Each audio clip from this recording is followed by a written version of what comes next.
La Biblia nos dice por qué existe el sexo, por qué existe la energía atómica, por qué existe la fuerza molecular, la fuerza gravitacional, por qué existe la fuerza electromagnética científica. La Biblia nos dice por qué existe el matrimonio, por qué existen los gobiernos, y es el único libro, porque si tú quieres saber acerca del producto, pregúntale al fabricante. Es absolutamente lógico. Entonces, si queremos saber de los seres humanos, no le voy a ir a preguntar a un psicólogo, a un psiquiatra, a la doctora Corazón, al Walter Mercado, a un astrólogo. Le voy a preguntar al fabricante. Nosotros somos el producto, Dios es el creador. Entonces, el fabricante sabe precisamente por qué funcionas, cómo funcionas y por qué el mundo está como está. Entonces, una de las cosas que la Biblia nos revela que le han hecho más daño a la humanidad, más que cualquier otro sistema que puede existir, y podemos mencionar el nazismo, el comunismo, el fascismo, etcétera, etcétera, son las religiones.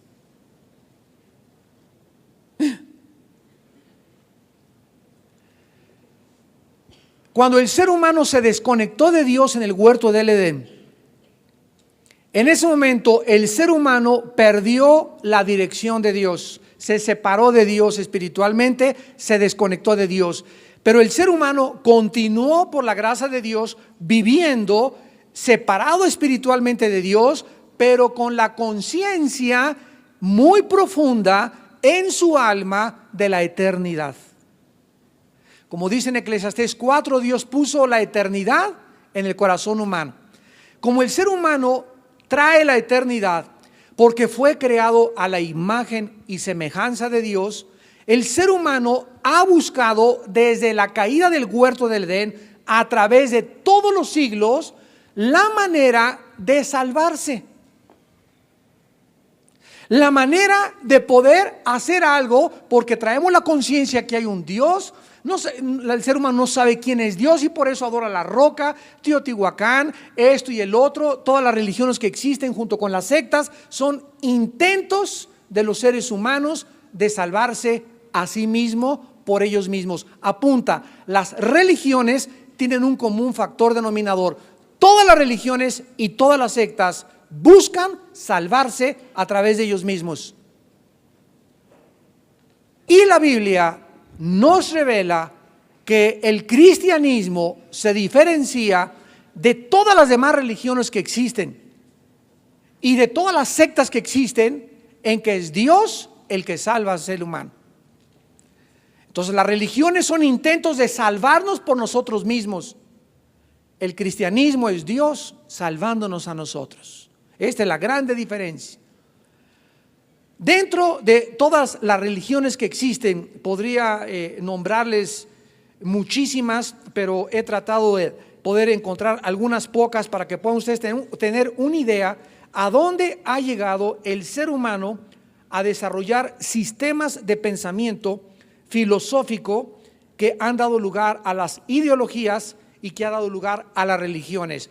Miren ustedes, dentro de todas las religiones que existen, o sea, cada religión tiene su sistema de pensamiento y cada religión tiene sus ritos y cada religión tiene su manera o su idea por su fundador de poder conceptualizar el cielo, la eternidad, el karma o como le quieran llamar. Y entre estas tenemos el Bahá'í, el budismo, el confucianismo, los Hare Krishna, el Islam talibán, el jainismo, el judaísmo, el romanismo, el sintoísmo, el sikhismo, el Vedanta, el taoísmo y el zoroastroísmo. Vean ustedes la cantidad de religiones que existen, que todas las inventamos los seres humanos y todas tienen un propósito: tratar de buscar la manera de hacer contacto con Dios. Aparte de las religiones, hay lo que se llaman las sectas, como la iglesia bostoniana, los niños o la familia de Dios, la ciencia cristiana, los testigos de Jehová, los mormones, la nueva era, la cienciología o dianética, la meditación trascendental, el unitarismo, la iglesia de la unificación o los munis, el Pare de Sufrir brasileño que llegó a México y el Camino Internacional de la Verdad. Todas estas principales sectas y todas las religiones están tratando de alguna manera de ofrecerle algo a la gente mentiroso. Porque todo lo que ofrecen todas estas sectas y todas estas religiones son puras mentiras. Jesús llegó al mundo hace 2000 años y dijo: nadie sube al cielo, nadie va al Padre sino por mí.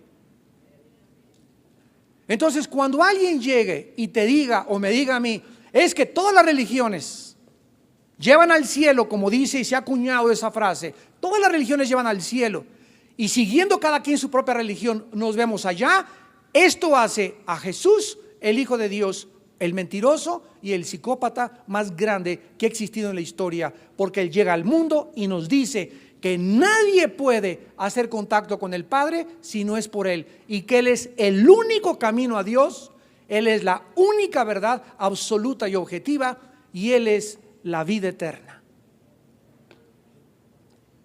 Esto es importante porque en esta noche, al estudiar la Gran Ramera, encontramos en la culminación, en el final del libro de Apocalipsis, acuñadas las dos fuerzas y los dos poderes más grandes que el diablo ha usado a través de toda la historia para controlar y manipular y seducir, emborrachar, anestesiar, drogar al ser humano, que es el poder político y el poder religioso. ¿Me van siguiendo con cuidado? Cuando Jesús dijo, le reveló a los discípulos: los reyes de la tierra y los gobernantes de la tierra se enseñorean de las naciones y las oprimen. Ha habido gobernantes que se podría llamar un garbanzo de a libra, muy pocas excepciones, presidentes o gobernantes que verdaderamente han tenido el poder en sus manos, las riendas de una nación de millones de seres humanos o de miles de seres humanos en los países y naciones pequeñas, que verdaderamente han querido ayudar y han querido levantar a ese pueblo. De acuerdo a la Biblia, la mayor parte de los seres humanos, llámese gobierno democrático, dictatorial, imperialista, socialista, comunista, no importa el sistema de gobierno, el ser humano, al tener las manos y el control del poder político, se corrompe. Algo le sucede al ser humano que se echa a perder. Entonces los gobiernos, lógicamente, que tienen el control sobre la mayoría del pueblo, si es un gobernante despótico, si es un gobernante autoritario, totalitario, si el gobierno es comunista, como sea, van a tratar de explotar, van a tratar de quitar, van a tratar de buscar sus propios intereses, y jamás, lo menos que les va a interesar es ayudar a los pueblos. O sea, este cuadro tan patético y tan lastimero que nosotros comprobamos en la experiencia nos dice una cosa: ningún sistema político, gracias a Dios, porque dentro de los gobiernos la democracia es el que ha funcionado un poquito mejor, pero aún los mismos gobiernos democráticos, ¿verdad? ¿Quién de nosotros, cuando alguien sabe y vota por alguien, conoces a por el que estás votando? De repente vas en la calle: Pancho Pistolas, vote por mí; Pancho Cachondo, vote por mí; fulano de tal, vote por mí; y vote para la delegación fulano de tal; y vote para presidente; y vote para aquel. Yo no sé ni quién es ese Pancho Cachondo, yo no sé ni quién es esa mujer, y sin embargo votamos por la afiliación que tenemos al partido y no por la persona. Si tú has sido perredista o priista, vas a votar por los del PRI, aún no te importa ni siquiera el carácter moral que tenga la persona, pero te lleva a emitir un voto basado en tu partidismo y no en tu patriotismo. Entonces, los sistemas democráticos, comparados con todos los demás, son los que mejor han funcionado, pero tampoco son perfectos. O sea, en conclusión, no existe un solo partido, no existe un solo gobierno que nos pueda traer la panacea, o que nos pueda traer al ser humano la paz total, ni la bendición total que cada ciudadano merece y añora a través de toda la historia humana. La Biblia dice que los gobiernos irán de mal en peor, que cada vez oprimirán más y más los gobernantes, que cada vez serán más corruptos, cada vez serán más ladrones, los hombres irán engañando y siendo engañados hasta que el Hijo de Dios regrese y Él gobierne con vara de hierro y con un cetro de justicia este planeta. No es hasta que Cristo regrese. Dejémonos de que si estuviera este partido, si aquel partido tomara el poder, es que la esperanza está en fulano y fulano. Si Pancho Pantera llegara a ser presidente, él sería el que pudiera traer un México y un cambio a México. Dejémonos de tonterías y de estupideces, porque ninguna de estas cosas son más que utopías, falsas esperanzas. No pongamos nunca las miras en ningún hombre, en ningún partido. Maldito el hombre que confía en el hombre, Jeremías 17. Votemos porque tenemos que votar por un partido, apoyemos y oremos por el presidente que tenemos, pero no creamos que serán mesías y que esos hombres en el poder nos salvarán y traerán y cambiarán la patria. Y el problema del mundo no es la pobreza, como los gobernantes desgraciadamente insisten todavía. El problema es la pobreza. Si en México soluciona la pobreza, si en las Antillas, si en las naciones del Caribe, si en el Centroamérica, el problema humano no es la pobreza. Aunque se vendieran todos los bienes y se repartieran todas las riquezas, el ser humano sigue pecando y sigue siendo malo a los ojos de Dios. De acuerdo a la Biblia, el problema humano se llama pecado. Y no es hasta que el ser humano es regenerado y nace de nuevo por el Espíritu que puede verdaderamente haber una esperanza en el mundo y en la patria o en la nación de cualquier parte del globo terráqueo. En Apocalipsis 17 encontramos a una mujer y a una bestia. Son los dos personajes o los dos protagonistas centrales de este capítulo. A esta mujer, dice la Biblia en el versículo 1, uno de los 7 ángeles que tenía las 7 copas, habló conmigo diciéndome: ven acá y te mostraré la sentencia contra la gran ramera, la que está sentada sobre muchas aguas, con la cual han fornicado los reyes de la tierra, y los moradores de la tierra se han embriagado con el vino de su fornicación. Y me llevó en el espíritu al desierto, y vi una mujer sentada sobre una bestia escarlata, llena de nombres de blasfemia, que tenía 7 cabezas y 10 cuernos. Veamos en primer lugar, un ángel, una criatura sobrenatural, toma al apóstol Juan y le dice: ven, y lo transporta al apóstol Juan y lo lleva a un lugar geográfico. Este lugar geográfico no era un lago, no era el Popocatépetl, no era un valle, no era un bosque. Este lugar geográfico donde el Espíritu Santo coloca el símbolo de la maldad. El símbolo de la maldad y de la prostitución, por las palabras que se usa: fornicación, fornicaron, ramera. Todas estas palabras, utilizándolas en el sistema terrenal o en el lenguaje terrenal, nos dan la idea, para que tengamos una idea de lo que a los ojos de Dios significa este símbolo representado o protagonizado por una mujer ramera. El lugar donde se pinta y donde se retrata a esta mujer es en un desierto. ¿Ya lo vieron? Te mostraré la sentencia, la gran ramera, la que está sentada sobre muchas aguas, con la cual han fornicado, y me llevó en el espíritu, versículo 3, al desierto. Qué interesante. Cuando nosotros examinamos el desierto en la Biblia, nos damos cuenta que la primera vez que aparece el desierto en la Biblia, aparece de una forma central, es en el libro de los Números, que los domingos estamos estudiándolo, donde es el área geográfica a través de la cual Dios atraviesa a su pueblo antes de entrar a la tierra prometida, a la tierra de Canaán. Había un desierto entre Egipto y entre la tierra de Canaán. Nos damos cuenta que Dios nos pasa y permite que atravesemos y seamos tentados por Satanás. El desierto en la Biblia siempre simboliza el terreno de operación de los demonios, como lo vamos a comprobar.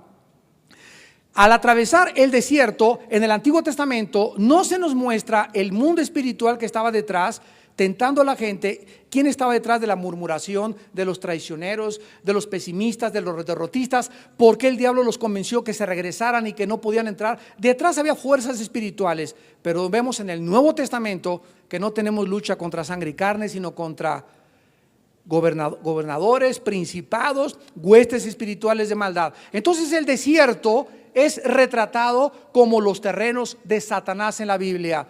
Ahora, después aparece el desierto de una forma no coincidencial con Jesucristo. Cuando el Espíritu Santo toma a Jesucristo para llevar a Jesucristo, el Espíritu Santo, y colocarlo en el área geográfica donde Jesucristo iba a ser tentado y atacado y probado por Satanás, fue en el desierto también, en un desierto.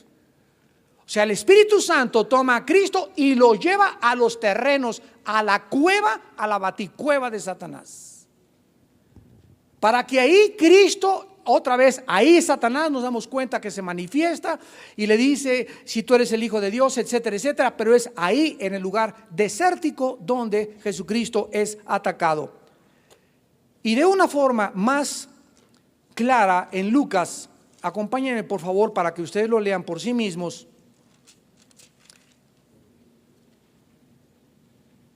En el Evangelio de Lucas, capítulo 11, Cristo ya nos corre las cortinas y nos muestra claramente de qué forma estas criaturas sobrenaturales llamadas demonios operan en el mundo. Dice Lucas 11, versículo 24: cuando el espíritu inmundo sale del hombre, anda por ¿dónde? Por Toluca, dice, se va a Cancún. Esta palabra lugares secos en el original griego es lugares sin agua, que en otras partes se tradujo desierto. ¿Qué es un desierto? Un lugar donde no hay agua, no hay comida, lo único que hay son víboras, arañas, escorpiones. Y no podemos ahora, ¿verdad?, más que darnos cuenta que de una forma interesante es los terrenos de Satanás. El espíritu inmundo, cuando sale, inmediatamente se sale de Pancho el espíritu, y vamos a ver por qué. Y el espíritu anda por ahí volando, y lo que busca no es una cantina, ni meterse al Moloya, ni a Santa Marta Catitla, sino que busca inmediatamente un lugar donde no hay agua, porque ahí es donde ellos pueden permanecer y estar más tiempo sin ser molestados, y donde pueden también descansar. Anda por lugares buscando reposo, o sea, es ahí en sus terrenos donde ellos pueden descansar. ¿Tú dónde puedes descansar? Tú te puedes ir en la noche a viajar y llegas a un hotel y siempre decimos: no hay como mi cama, ¿verdad? No sé, como que nos acomodamos en nuestra cama, la forma de mi cojín, la forma de mi colchón, pero es difícil descansar y dormir en otros lados porque tenemos ya nuestro lugar. Si realmente quieres descansar, decimos: ya no hay como llegar a mi casita y acostarme en mi cama. Entonces, la cama de los demonios, el lugar donde ellos realmente descansan, es en los lugares desérticos. Ahí encuentran reposo.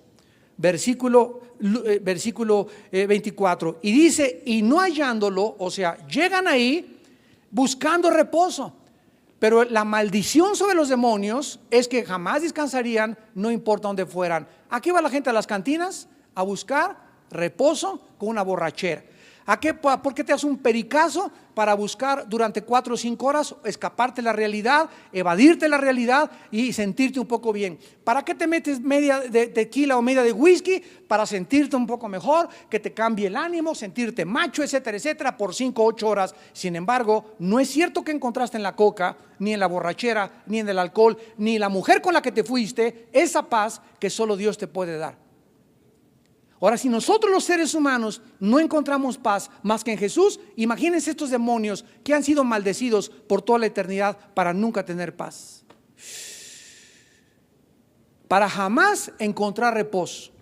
Como no lo hayan, dice: volveré a mi casa de donde salí. O sea, ahí va otra vez y se mete a la persona de donde salió. Y después ya dice que cuando llega la barrida, entonces toma otros 7 espíritus peores que él, entrados moran allí, y el estado postrer de aquel hombre viene a ser peor que el primero.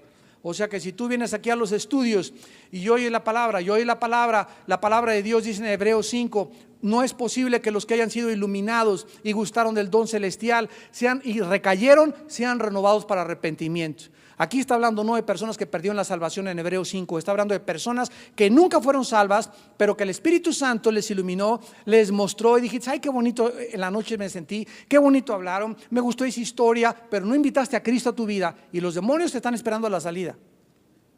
Y si no llena tu vida en esta noche Jesucristo, y ustedes por televisión que están escuchando este mensaje, si no es en este momento en que el Espíritu Santo te habla, Él te dice, no te endurezcas cuando oigas mi voz.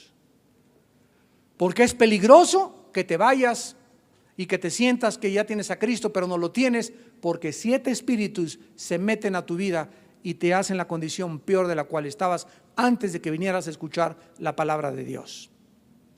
Regresamos a Apocalipsis y vemos pues que es en estos terrenos geográficos.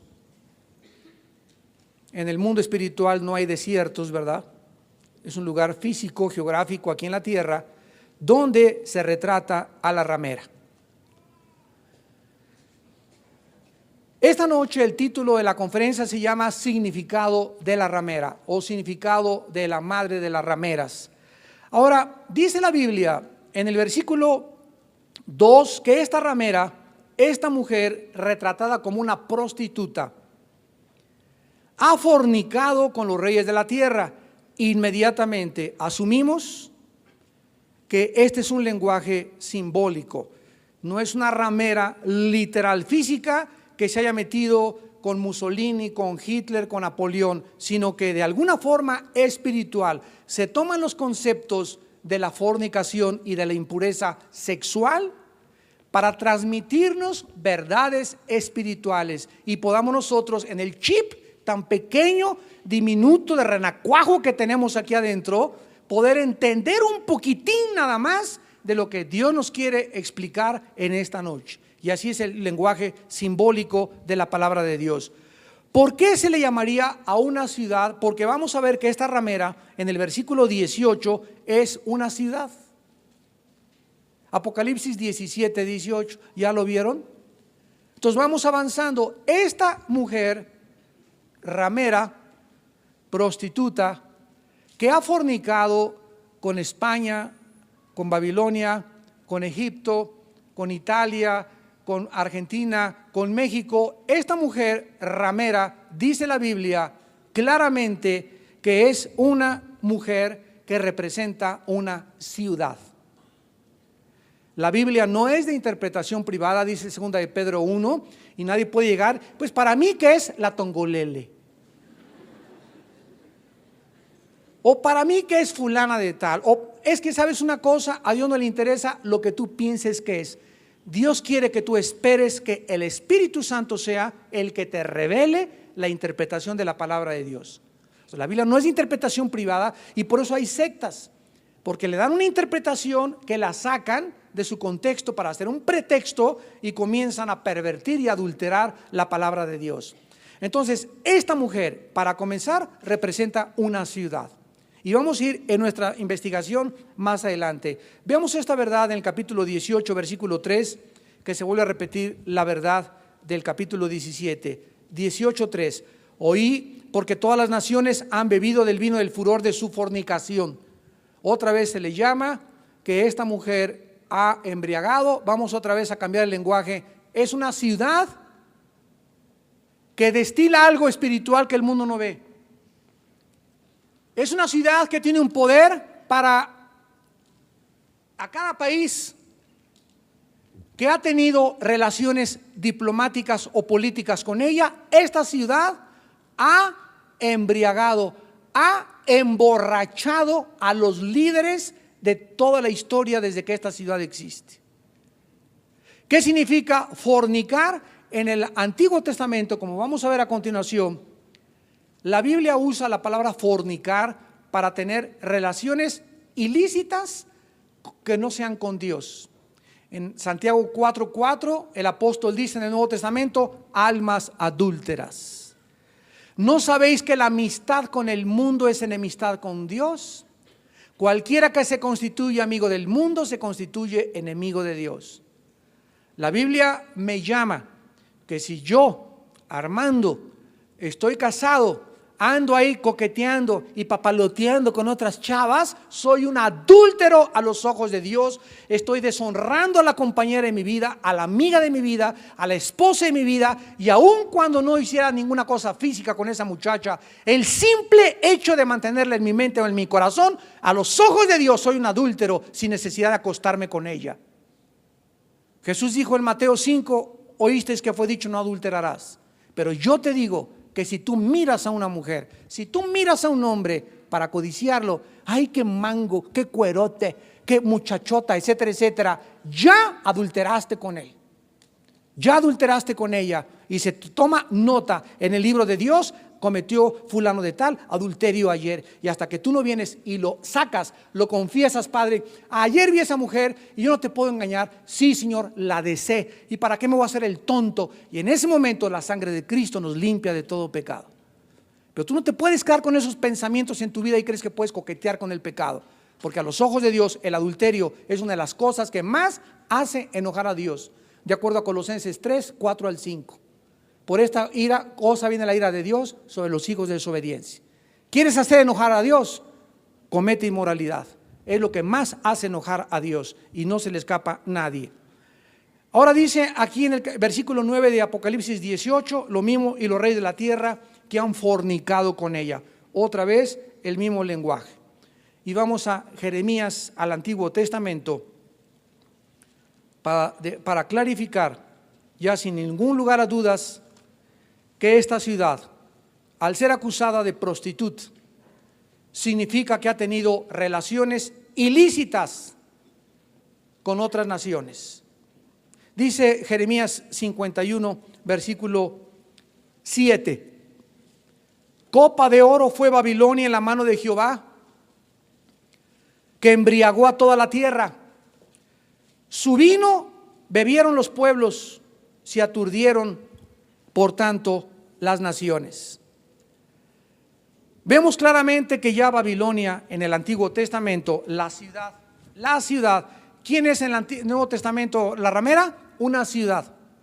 Una ciudad en el Antiguo Testamento es exactamente el epítome, es el prototipo de la ramera de Apocalipsis 17, por lo cual se le designa con el nombre de Babilonia. Regresamos a Apocalipsis 17. Y dice la Biblia en el versículo 2 que han fornicado los reyes de la tierra con esta ciudad. Otra vez, han tenido relaciones ilícitas. Y los moradores de la tierra, no solamente los gobernantes, sino todas las personas a quienes han tenido una relación ilícita con esta ciudad, se han embriagado, o sea, están borrachos.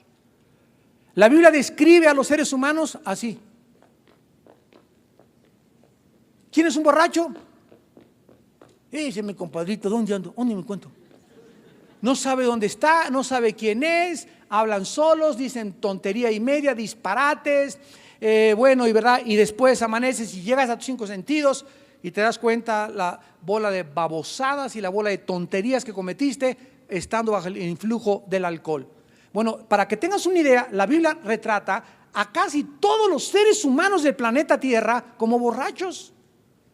Así andan todos los seres humanos, de una copa a la otra, de un cine al otro, de una mujer a la otra, de una filosofía a la otra filosofía, se caen lastimados porque no hay borrachito que no se caiga. Entonces, así es como se retrata, y la Biblia dice que esta anestesia que ha mareado a una multitud enorme de seres humanos se debe a que de esta ciudad salen poderes demoníacos, como lo hace en Apocalipsis 18, que es una ciudad llena de demonios, y que estos demonios han cegado el entendimiento de los incrédulos para que no les resplandezca la luz del Evangelio. 2 Corintios 4:4. Es interesante pues que esta mujer también se describe como sentada sobre 7 montes. Versículo 9 de Apocalipsis 17, esto para la mente que tenga sabiduría, las 7 cabezas son 7 montes sobre los cuales se sienta la mujer. Ahora se nos da un poco más de información. Esta ciudad se nos comienza a revelar que está sentada sobre 7 montes. No puede ser Londres, ni Las Vegas, ni París, ni Berlín, Alemania, ni el DF, ni San Mateo Atenco, ni Washington, ni Londres, ni Singapur. La única ciudad en el mundo asentada sobre 7 montes es la ciudad de Roma. Es la ciudad de Roma. Hemos notado que el término fornicación se usa en el sentido espiritual para la infidelidad espiritual. Y en este pasaje, ¿verdad?, vemos que esta ciudad está sentada sobre 7 montes, y vamos a ver que al mismo tiempo que se nos revela la ubicación geográfica de esta ciudad y que está sentada sobre 7 montes, se nos dice al mismo tiempo que estos 7 montes son 7 reyes, pero eso será el motivo de la investigación de la próxima clase. Ahora, es interesante que es la ciudad de Roma, porque en el Antiguo Testamento se le llama ramera a Jerusalén. En el Antiguo Testamento se le llama ramera a Jerusalén. Ezequiel 16, Ezequiel 16, 26 al 28, al 32, Isaías capítulo 1, etcétera, etcétera. Y la historia está repleta de enseñanzas que en Roma se encuentra una ciudad aparte de la ciudad de Roma, con un gobierno aparte de la ciudad de Roma, con un banco aparte de la ciudad de Roma, con gobernantes apartes de la ciudad de Roma, que se llama la ciudad del Vaticano.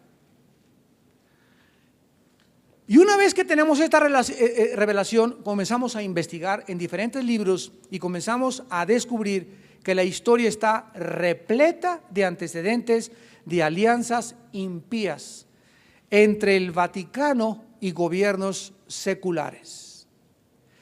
¿Por qué se le llama a esta ciudad ramera y que ha fornicado? ¿De qué forma esta ciudad tiene una relación impía? Porque nunca fue el plan de Dios que el cristianismo se convirtiera o se mezclara con la política. Y el Vaticano es el único estado en el mundo, el único estado de todas las religiones que acabamos de mencionar, que tiene un lugar en las Naciones Unidas. Es la única ciudad en el mundo a quienes todos los reyes durante más de 17 siglos en Europa no hacían nada, no se casaban, no vendían sin permiso del Papa. Y en esta noche vamos a ver revelaciones tremendas. Por ejemplo, el Museo del Vaticano está lleno de pinturas, esculturas, tapices, oras y joyas valiosísimas que fueron usadas por gobernantes despóticos y que se las regalaron para comprar el permiso para casarse con tal o cual reina. La mayoría fueron regaladas a los papas por reyes, reinas, emperadores y gobiernos. Vamos a ver algunos ejemplos. El Papa León y Carlomagno. El Papa León III, apúntalo. El Papa León III y Carlomagno. Cuando el Papa León III fue derrotado por una rebelión popular y le echaron de Roma, huyó a la corte de los francos de Carlomagno para pedirle ayuda. El ejército de Carlomagno, sediento de sangre, recapturó Roma y restauró en el nombre de Cristo a León en la silla papal. En la Navidad del año 800 después de Cristo, el Papa colocó una corona sobre Carlomagno, nombrándolo emperador del Occidente. Carlomagno trabajó con el Papa 40 años para establecer un estado militar, forzando a sus ejércitos a que forzaran a los paganos a convertirse a Roma, so pena capital. El concordato en 1929 con Mussolini. En 1870 Italia declara su independencia y lo que quedó de los estados papales fue absorbido por la nueva Nación Unida. El pueblo había votado contra el régimen del Papa y a favor de la nueva independencia, pero la autoridad civil de los estados y de los papas fue limitada al Vaticano, donde permanecieron en exilio autoimpuesto por casi 60 años. En 1929, Benito Mussolini y el Papa Pío XI firman el Tratado de Letrán. Este concordato hacía nuevamente el catolicismo romano por ley nacional la única religión de Italia, so pena de muerte. Ni Pedro, ni Pablo, ni Cristo habrían celebrado jamás ningún acuerdo con ningún gobierno, mucho menos con una dictadura fascista como la fue la de Benito Mussolini. Por haber confiscado los territorios papales, en 1870 Italia le paga al Vaticano 750 millones de liras al contado y 1.000 millones de liras en bonos del Estado. Con estos fondos se funda el Banco del Vaticano. Por causa de este tratado de Letrán, el Papa coloca a Mussolini en el poder y le declara a la gente: Mussolini es el hombre enviado por Dios y por la providencia. Mussolini necesitaba la iglesia como la bestia necesita la ramera para establecer su control sobre Italia. Este fenómeno se ha dado por toda la historia y la iglesia estuvo dispuesto a ayudarlo por causa de que él le ayudó al Papa a sentarse en la silla papal. Vaticano le regresaba el favor al dictador asesino, terrorista más grande después de Hitler de la Segunda Guerra Mundial. Durante casi todo el tiempo de la Segunda Guerra Mundial, la iglesia continuó apoyando. En la Segunda Guerra Mundial, el Papa apoyó a Mussolini en la dictadura opresiva. Con el catolicismo ahora como la religión del Estado, la educación religiosa se hizo obligatoria en las escuelas y los maestros y libros tenían que ser aprobados por el Vaticano. La crítica contra el Vaticano, oral o impresa, se decretó bajo pena de muerte. Y tenemos otro ejemplo que fue el concordato, apúntalo, de 1933 con Hitler, el Vaticano y los nazis. Uno de los personajes claves para negociar este concordato de 1929 con Mussolini fue el procurador Francesco Pacelli, hermano del cardenal Eugenio Pacelli, que más tarde se convirtió en el Papa Pío XII. Cuando el cardenal Pacelli era secretario del Estado del Vaticano, desempeñó el puesto clave para negociar el lucrativo concordato de 1933 con Adolfo Hitler. Uno de los beneficios de este concordato eran los miles de millones de dólares que ingresarían a la Iglesia Católica Romana mediante el Kirchensteuer, que significa el impuesto a las iglesias durante toda la guerra. Como recompensa, Pío XII jamás excomulgaría a Adolfo Hitler de la Iglesia Católica, ni levantaría la voz para protestar por la muerte de los 6 millones de judíos. Al Vaticano vienen embajadores de todo el mundo, no por simple cortesía, sino porque el Papa es el magistrado más influyente en la tierra. Los embajadores vienen de Washington, de París o de Londres, pero solo porque el gobierno nacional tiene su capital en esta. Pero todos estos países no envían embajadores a otros países, solo el Vaticano lo hace. El Vaticano es el único Estado, la única religión en el mundo que tiene embajadores, pero no se llaman embajadores, se llaman nuncios papales, que son los que representan el gobierno del Vaticano en México, en Estados Unidos, en Guatemala y en todos lados. Ni los sintoístas, ni el judaísmo, ni el cristianismo verdadero, ni los musulmanes, ninguna religión en el mundo tiene embajadores ni tratos con los políticos del mundo. La única ciudad que tiene esta alianza es el Vaticano. El Papa Gregorio IX, 1227-1241, gritó que él era el Señor y el amo de todas las personas y cosas del mundo y que nadie podía comprar ni vender si no era por autorización del Vaticano. Los papas reinaron sobre reyes, emperadores, gobernantes. Es un hecho indiscutible y que continúa teniendo esa influencia principalmente en los países gobernados por el catolicismo, como México y Sudamérica, tampoco se puede negar. La gran ramera que ha tenido fornicación con todos los reyes de la tierra, y los moradores de la tierra han bebido del vino de su fornicación. Aquí es necesaria una pausa. Cuando nosotros estamos exponiendo y hablando acerca de la historia y de la Biblia, tenemos que entender que el cristiano no está en contra de los católicos.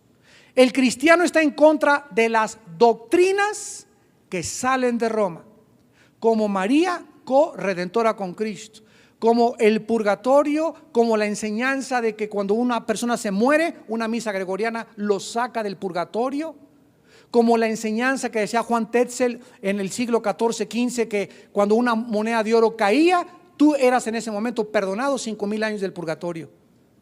Todas estas enseñanzas se introdujeron al cristianismo de aproximadamente 350 años después de que los apóstoles murieron y de que Cristo murió. Se comenzó a inventar que Pedro había sido el primer papa, cuando la Biblia nos dice lo contrario. En primera de Pedro 5, Pedro dice: yo, anciano entre ustedes, les ruego apacienten la iglesia del Señor, no por ganancia deshonesta, no como enseñoreándose de las ovejas. Dice Pedro: yo como anciano, estoy con todos ustedes los líderes. Y jamás Pedro se adjudica, ni jamás tampoco después de Cristo se inventó, ni Cristo tuvo la idea de que hubiera una sucesión apostólica. Todo esto fueron mentiras y una falacia inventada por la gente. Hitler fue el que dijo: si una mentira se enseña 100 años, se acaba aceptando como una verdad. Vemos pues que nosotros, cuando venimos a la Biblia, comenzamos a introducirnos a un mundo donde las vendas se nos comienzan a caer. Y tenemos que entender, tenemos que amar al pueblo que ha sido emborrachado, tenemos que amar al pueblo que está ciego, que hacen lo que hacen porque son ignorantes de la luz de la palabra de Dios. Mas hay de aquellos, dijo Jesús en Mateo 23, y los que me escuchan, líderes, guías de ciegos, que saben la verdad, que es mentira lo que enseñas y que es la verdad, la palabra de Dios, y por tus convicciones y por amar más la gloria del mundo y por decir: pues ahora ¿qué hago? Porque he vivido una mentira, y no enfrentarte a la realidad. Por eso estás arrastrando y haces preceptos sobre precepto y línea sobre línea sobre tus propias organizaciones apóstatas, traidoras de la palabra de Dios, y arrastras a miles de personas al infierno junto contigo. Y Dios nos ha enviado a ser testigos y hablar la verdad. Por eso persiguieron a Martín Lutero, por eso mataron a Juan Hus, por eso Giacomo Savonarola se paró en Florencia y le gritó al Papa: cueva de ladrones, no es posible que vendan la salvación. Lo capturaron, lo ahorcaron y lo quemaron vivo en la plaza de Florencia. Y toda la historia está llena de todos los mártires que han tenido el valor de enfrentarse a un sistema que no es verdad y que lo único que ha hecho es embriagar a la gente, confundir a la gente y proclamarle a la gente un camino falso a la salvación. Y cuando nosotros venimos a predicar la palabra de Dios, sabemos claramente, ¿verdad?, qué es lo que significa enseñar la verdad. El Papa Gregorio XI, apúntalo, en su bula papal, en el año 1372, que se llamó Incoena Domini, reclamó dominio papal sobre todo el mundo cristiano, secular y religioso, y excomulgó a todos los que le desobedecían y no le pagaban sus impuestos. Nos extraña esto cuando hace 2 meses aquí en México un arzobispo excomulgó a los secuestradores. O sea, ¿de dónde dice? Le dije, es el 11º mandamiento. El 11º mandamiento es: excomulgarás a los secuestradores. Son 10 mandamientos nada más. O sea, de sus pistolas yo excomulgo eso, porque para mí el secuestrador, ese sí es más criminal, y ese sí merece ser excomulgado. ¿Qué autoridad tienen ellos para decir: esta persona se va al infierno, esta no se va al infierno, fuera de la autoridad de la palabra de Dios? Siempre ha sido toda la historia de decir: este me cae gordo, a este lo excomulgo, este me da. Cuando nos damos cuenta que ellos mismos son los que están usando la palabra de Dios para poder crear sus propios intereses teológicos personales. El Papa Pío V juró en 1568 que la bula papal debería ser una ley eterna. O sea, que el que no diera un chelín de oro al Vaticano se iba al purgatorio o al infierno. El Papa Alejandro VI, 1492-1503, declaró que todas las tierras no descubiertas le pertenecían al pontífice romano. Y fue precisamente en los años cuando Colón iba a venir a descubrir las Américas. Ahora es interesante que aquí vemos también algunas claves. Por ejemplo, la primera. Ya vimos que esta mujer es retratada como una prostituta. O sea, se quiere retratar la infidelidad a Dios para alguien que está clamando honor para ella misma.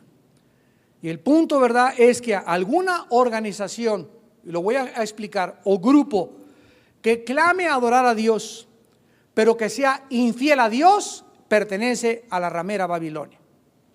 Y estoy hablando no solamente ya de Roma, Estoy hablando de cualquier religión, y escúcheme con mucho cuidado, incluidas las religiones protestantes cristianas. Hay cantidad de líderes cristianos en el mundo que están clamando y dinero y el evangelio de la prosperidad, y tráiganme esto y tráiganme aquello, sacrificando los intereses de la palabra de Dios, como dice 2 de Pedro, harán mercadería de ustedes. Y llegarán al grado que pasen para acá y échale a la ofrenda y te profetizo. Comienzan hasta a vender la profecía al que le eche al diezmo y a la charola. Toda esa gente pertenece también a Roma la ramera. O sea, no creamos y tratemos de comenzar a comprender este mensaje, que solamente Roma es la única culpable. Ella inició junto con Babilonia y pervirtió el cristianismo, pero se le han adherido miles de religiones, y todas las que tienen ese espíritu de el mercantilismo, de vender a Cristo, de vender el evangelio. Ahora hay predicadores que hablo por teléfono: oiga, hermano, venga a predicar aquí a una parte de Sudamérica, y me preguntan cuántos son sus honorarios, cuánto nos cobra por noche. ¿Cómo que cuánto les cobro por noche? Les contesto. ¿Quién les ha cobrado? Ustedes tienen la culpa, les digo a muchos pastores, por invitar a esos mercenarios del evangelio. ¿Por qué lo que son mercenarios? Siempre les he dicho a mis hermanos pastores: el día que invites a alguien a tu iglesia y te cobre, córrelo y sácalo a patadas. Jamás lo vuelvas a invitar, porque no es un siervo de Cristo. Dice en 1 Corintios 9: ay de mí, dice Pablo, si no predico el evangelio gratuitamente. Léelo otra vez en tu Biblia. Tú que cobras por predicar, y cobras por tocar, y cobras por cantar. Cobra allá en el Teatro Blanquita, cobra allá en el autódromo, cobra en otros lados, pero no vengas a las iglesias a decir: me cuesta tanto y les cobro $1,000 la noche, y traigo traje gris y traje negro para predicar. Porque comenzamos a vender el evangelio. Son miembros de la gran ramera. Este espíritu, repito, no solamente está en Roma, se está introduciendo al cristianismo y está pervirtiendo el cristianismo y está degenerando el cristianismo, y estamos los cristianos cayendo en esa trampa enorme satánica en la que ya se convirtió en un negocio el cristianismo. ¿Cómo es posible que se puedan atreverse a decirme cuánto cobra por noche? ¿Cuántos son sus honorarios? Y se está aceptando como algo absolutamente normal, porque ya tiene 20 o 25 años de edad, que algunos cantantes comenzaron a cobrar por show. Y sabes una cosa, te invito a mi iglesia y no te voy a prometer cuánto te voy a dar. Vamos a recoger una ofrenda y déjalo a Dios por fe, la ofrenda que te vamos a dar. Te garantizo el hotel y te garantizo tu boleto de avión, pero la ofrenda, no me digas cuánto quieres de ofrenda, porque es según lo que Dios nos prospere. Y si es de otra manera, entonces salte y búscate, vete mejor de agente de ventas. O búscate otro negocio, pero no te atrevas a ser predicador ni cantante de Cristo, porque la iglesia no es un negocio. El momento que comenzamos a hacer eso, o el momento que comenzamos a apoyar a un partido político, para que el partido político nos invitó a desayunar el fulano senador de tal partido, para que le demos votos, ¿sabe una cosa, senador? Vengo a cenar con usted, pero usted no me compra. Ni compra mi iglesia tampoco, ni voy a permitir jamás que nos usen y que nos manipule, porque en ese momento prostituimos y nos vendemos, y nuestras convicciones vienen a ser lodo nada más, y venimos a ser pisoteados y hollados por los hombres, porque somos la sal de la tierra, y cuando la sal pierde su sabor no sirve para nada. En segundo lugar, vimos que esta mujer, la segunda clave, ¿verdad?, es que tiene una influencia universal, sentada sobre muchas aguas. Y esto nos habla también, ¿verdad?, que es una ciudad que ha tenido una influencia y que ha extraviado con el vino de su fornicación y ha prometido ilusiones con resultados de sus enseñanzas. La tercera clave es que está sentada sobre una bestia.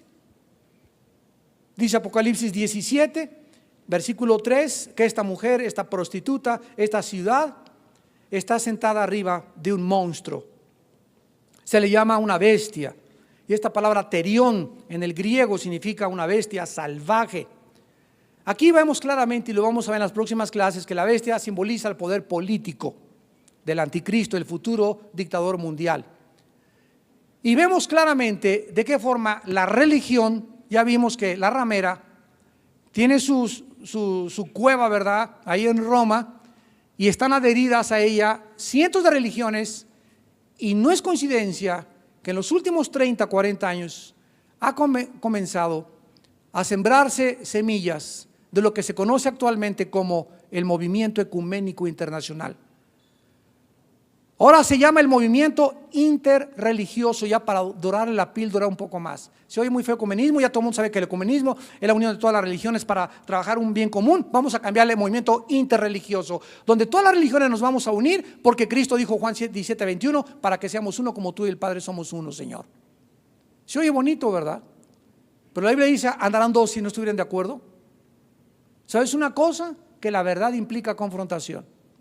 Y ese es el problema que yo tengo cuando soy invitado en la televisión con 4 o 5 líderes religiosos, porque al acabar el programa todos se vienen contra mí.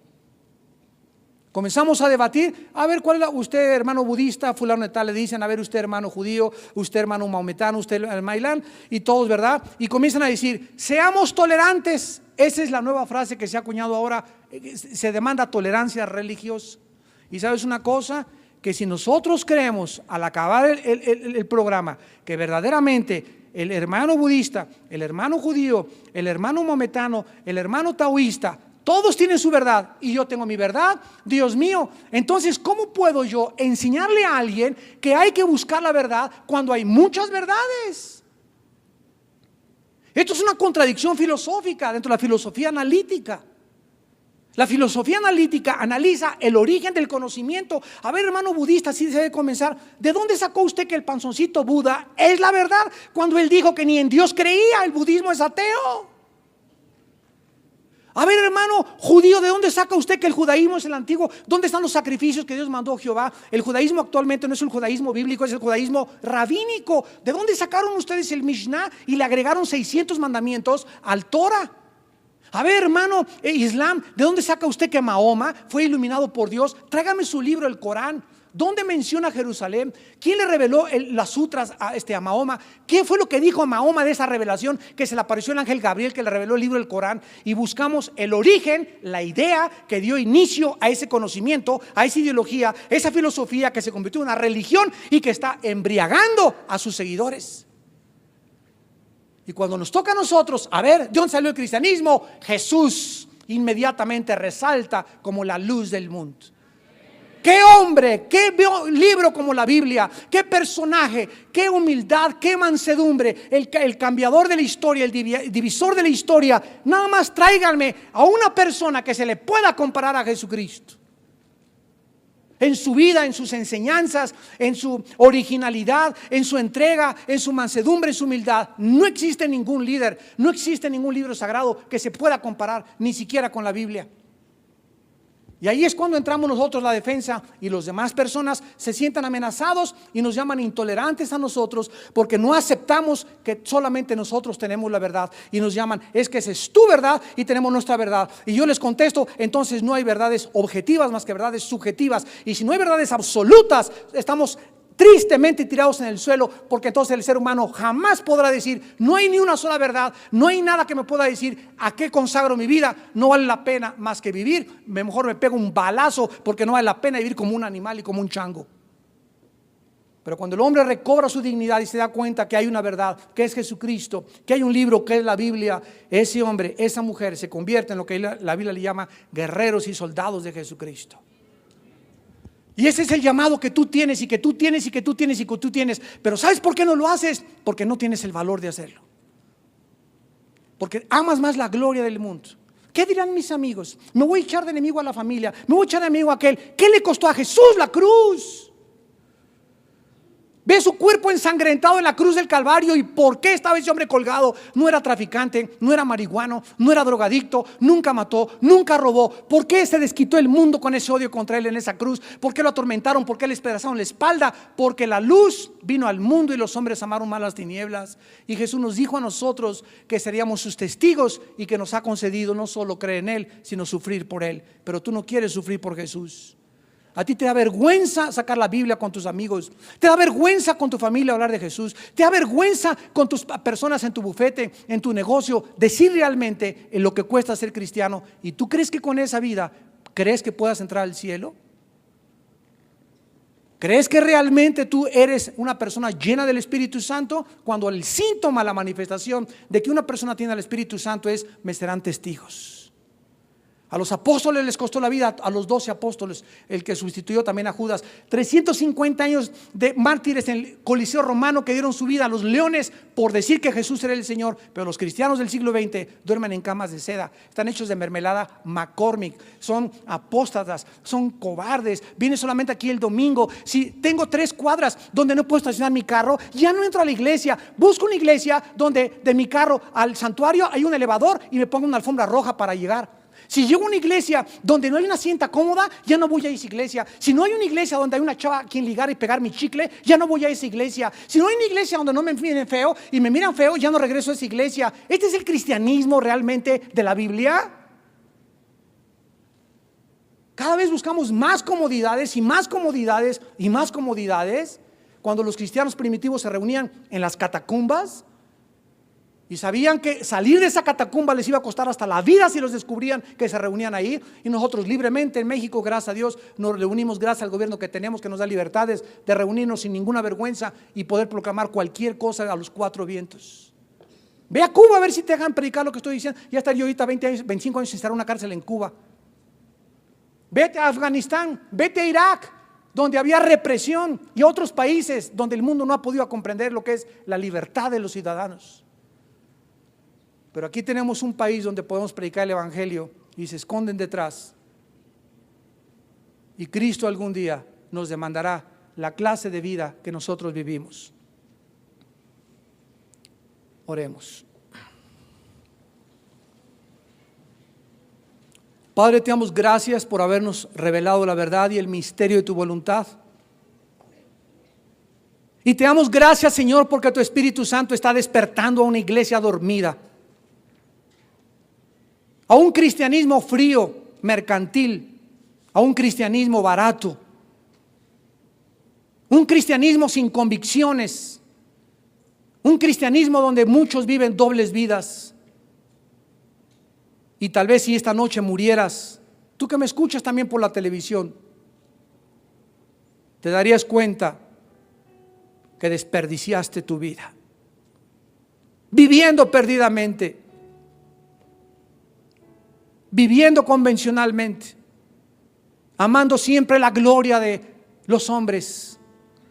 Nunca te atreviste a ser un cristiano valiente, ni enfrentarte al mundo, ni a tu familia, ni a tus amistades, porque preferías esa amistad, preferías el club, preferiste la aceptación de la sociedad y la cultura en que te desarrollaste a la gloria que viene de Dios.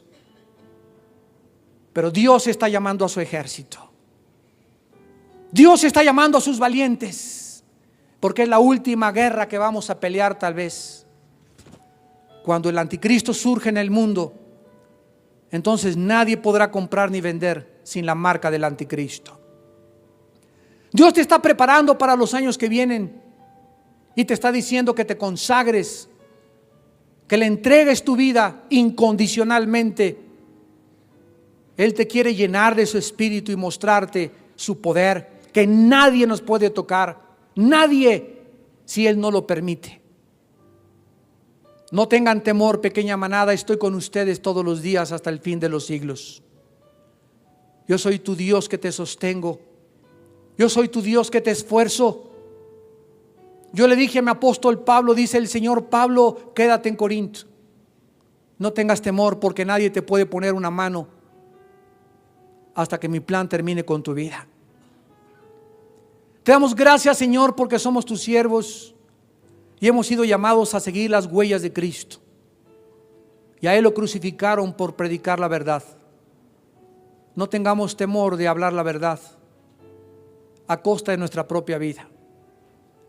No tengamos temor de nadie, ni el infierno, ni la desnudez, ni la pobreza, ni los principados, ni los demonios. No hay nadie que nos pueda separar nunca del amor de Jesús.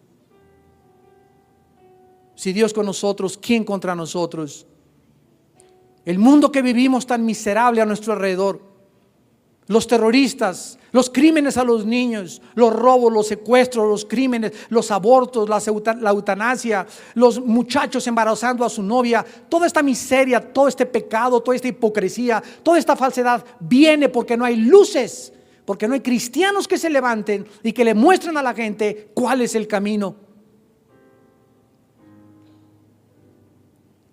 En esta noche Dios te llama a que aceptes a Cristo como tu Salvador y tu Señor. Y si hay alguna persona en esta noche que quiera venir a la cruz e invitar a Cristo, ya sabes ahora el precio que tienes que pagar. Cristo te dice que no lo sigas si no quieres negarte tu vida. Si no quieres negarte a ti mismo y no vas a cargar una cruz, no te atrevas a seguirme, dice Jesús. Porque va a ser más grande el castigo contra los que oyeron y vieron la luz, contra aquellos que jamás escucharon mi palabra. En esta noche ven a Jesús dispuesto a seguirle, no solamente a creer en Jesús, sino a seguirlo. Y el camino de Cristo termina en una cruz, pero después, acuérdate, a los 3 días resucitó. Resucitó. Y nos enseña a no tenerle miedo a la muerte, porque es lo último y lo peor que nos podría suceder, la muerte. Y aún para eso es ganancia para nosotros. Este es el valor que tuvieron los hombres que siguieron a Jesús y las mujeres que se consagraron a Él. Que no habría ninguna fuerza ni poder en el mundo ni en el infierno que los pudiera detener, porque somos más que vencedores. Ven a Cristo esta noche, y si quieres invitar a Cristo a tu vida, arrepiéntete de tus pecados. Arrepiéntete de la vida que has llevado. Cree que Jesús en la cruz pagó con su sangre por tus pecados, e invítalo a tu corazón como tu Señor y como tu Salvador. Y ahí desde tu lugar dile estas palabras: Señor mío y Dios mío, en esta noche te pido perdón por mis pecados. Te doy gracias por haberme mostrado la luz,